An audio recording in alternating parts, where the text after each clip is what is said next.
What happens when financial literacy is missing in Indian schools? आज India 1.4 billion लोगों का देश है, जिसमें से लगभग 81% लोग लिटरेट है, लेकिन इसके बावजूद देश की सिर्फ 27% आबादी को ही अपने पर्सनल फाइनेंसेस के बारे में जानकारी है। पिछले 10 साल में इंडिया एकेडमिकली अकम्प्लिश तो हो गया, लेकिन फाइनेंसेस के बारे में अभी भी काफी पीछे है। आज इंडिया का एक स्टूडेंट इंटीग्रेशन और डिफरेंशिएशन जैसे कॉम्प्लेक्स मैथ्स प्रॉब्लम सॉल्व कर सकता है, लेकिन income tax, credit card, debt और स्टॉक मार्केट कैसे वर्क करता है, इसका आइडिया ही नहीं है। यही वजह है कि इंडिया में इन दिनों फाइनेंशियल फ्रॉड्स काफी ज्यादा बढ़ रहे हैं। ऐसे में ये जानना काफी जरूरी है कि आखिर इंडियन स्कूल्स में फाइनेंशियल लिटरेसी पर फोकस क्यों नहीं किया जाता। साथ ही हम ये भी जानेंगे कि फाइनेंशियल इलिटरेसी की वजह से हमें क्या क्या कॉन्सिक्वेंसेस झेलने पड़ते हैं। चलिए शुरू करते हैं।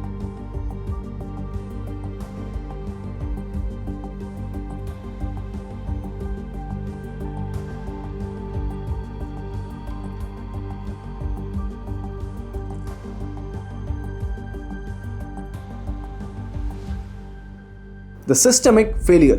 Schools teaching marks, not money. India में फाइनेंशियल लिटरेसी की प्रॉब्लम का मेन रीजन ये है कि हमारा स्कूल सिस्टम थ्योरी पर ज्यादा फोकस करता है, रियल लाइफ स्किल्स पर बिल्कुल भी नहीं।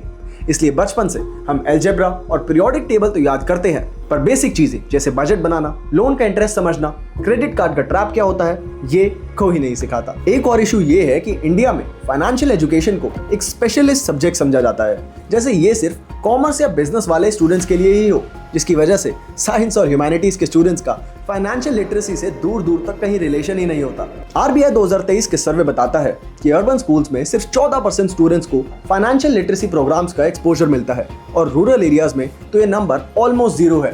यही नहीं, इंडिया के 250 मिलियन स्कूल गोइंग स्टूडेंट्स में से बेयरली 5% को ही आगे अप्रोप्रिएट फाइनेंशियल एजुकेशन मिल रही है। अब जो बच्चे हैं उनके बारे में सोचिए।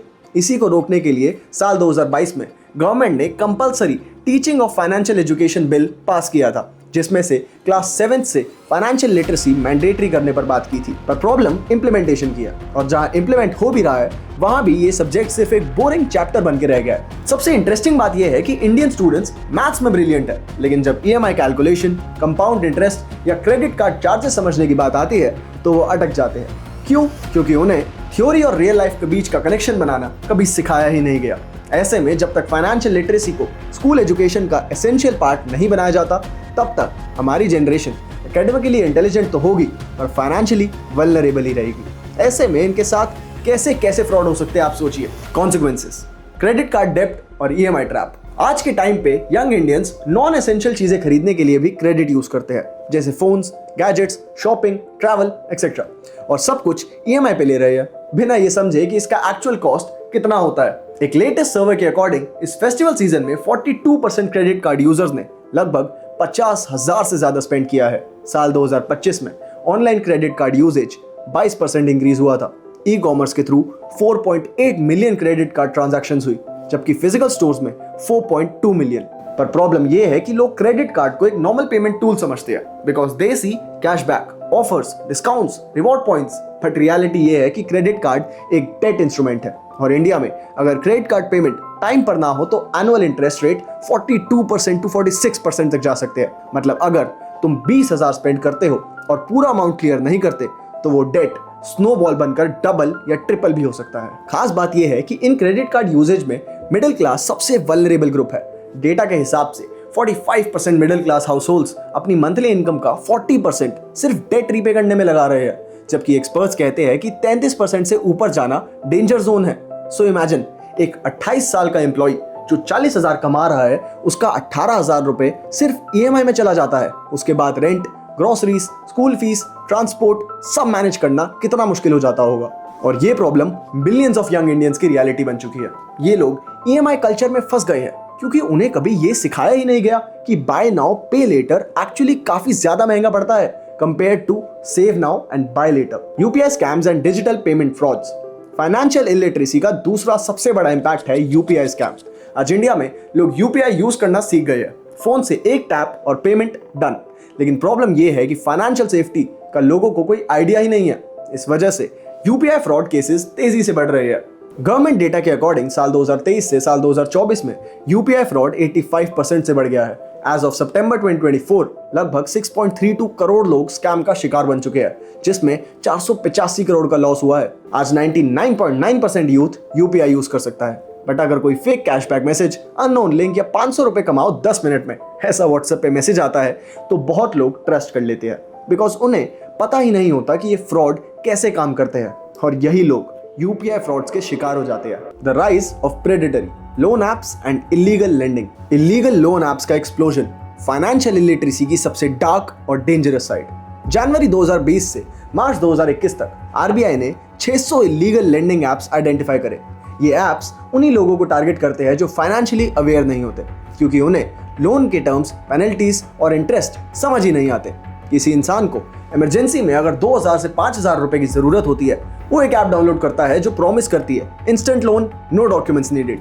लोन मिल भी जाता है, प्रोसेस इतना इजी होता है कि लगता है सब लीगल है, लेकिन बाद में पता चलता है कि इंटरेस्ट रेट 36% या उससे भी ज्यादा है, और अगर आप रीपेमेंट लेट करते हो तो बस वहां से आपका नाइटमेयर शुरू हो जाता है। ये एप्स इंस्टॉल करने के टाइम कॉन्टैक्ट्स, कैमरा और गैलरी एक्सेस मांगती है, और जब बोरोवर पेमेंट मिस करता है इवन 2 से 3 दिन के लिए, तो ये एप्स बोरोवर्स को मेंटली टॉर्चर करना शुरू करते हैं। उनके कॉन्टैक्ट्स को एब्यूसिव मैसेजेस भेजे जाते हैं, जिसमें उन्हें क्रिमिनल लेबल किया जाता है। कुछ लोगों को तो थ्रेटन भी किया जाता है कि उनकी मॉफ न्यूड फोटोज ऑनलाइन डाली जाएगी और उन्हें सेक्स वर्कर बोलकर बदनाम किया जाएगा। इस मेंटल हरासमेंट का रिजल्ट बहुत ज्यादा हॉरिफाइंग होता है। सिर्फ कर्नाटका में ही 2025 के पहले 3 महीने में 15 लोगों ने सुसाइड कर लिया, सिर्फ ऑनलाइन लोन ऐप हरासमेंट की वजह से।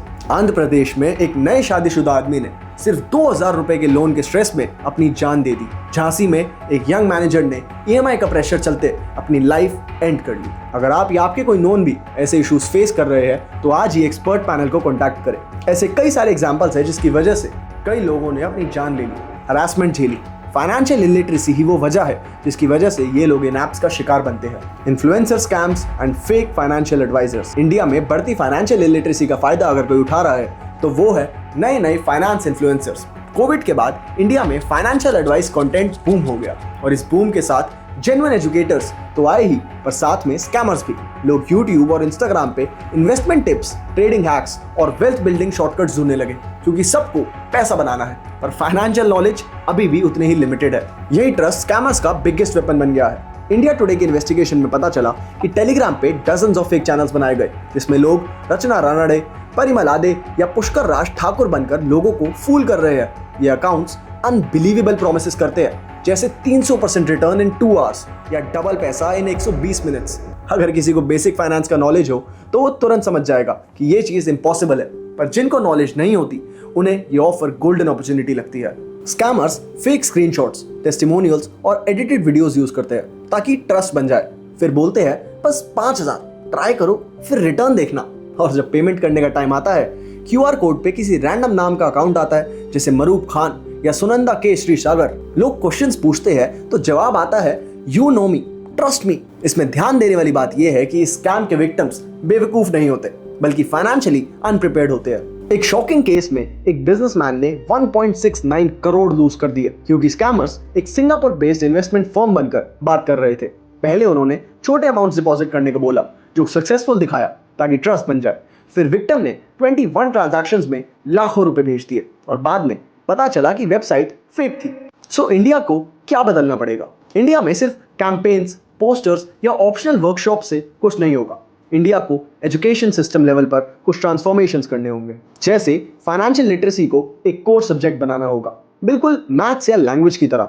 टीचर्स को ट्रेन करना होगा ताकि वो फाइनेंशियल कॉन्सेप्ट्स सही तरह एक्सप्लेन कर सके। थ्योरी नहीं बल्कि रियल लाइफ लर्निंग, जैसे mock stock market, budgeting practice, student business clubs, EMI simulations एक जरिए होने चाहिए। छोटे बच्चों को सेविंग और स्पेंडिंग समझाओ, और हाई स्कूल स्टूडेंट्स को investing, taxes, EMI, credit score सिखाना चाहिए। इन सब चीजों को अगर इंप्लीमेंट किया जाए तो हो सकता है इंडिया भी धीरे धीरे फाइनेंशियल लिटरेसी में बहुत आगे बढ़ेगा। अगर आपको ये वीडियो इंटरेस्टिंग लगा तो शेयर करिए अपने उन दोस्तों के साथ जो अभी भी फाइनेंशियली थोड़ा सा अंडर प्रिपेयर्ड है। और अगर आप personal loans, credit card dues, repayment का इशू फेस कर रहे हैं तो visit expertpanel.org, an IIT-IIM founded company जिनके एक्सपर्ट्स ने 40,000 से ज्यादा लोगों को डेट से निकालने में मदद की है। मैं आपसे मिलता हूं एक और नई वीडियो में एक और नई इंटरेस्टिंग स्टोरी के साथ। तब तक के लिए अपना ध्यान रखिए, और यहां तक वीडियो देखने के लिए थैंक यू।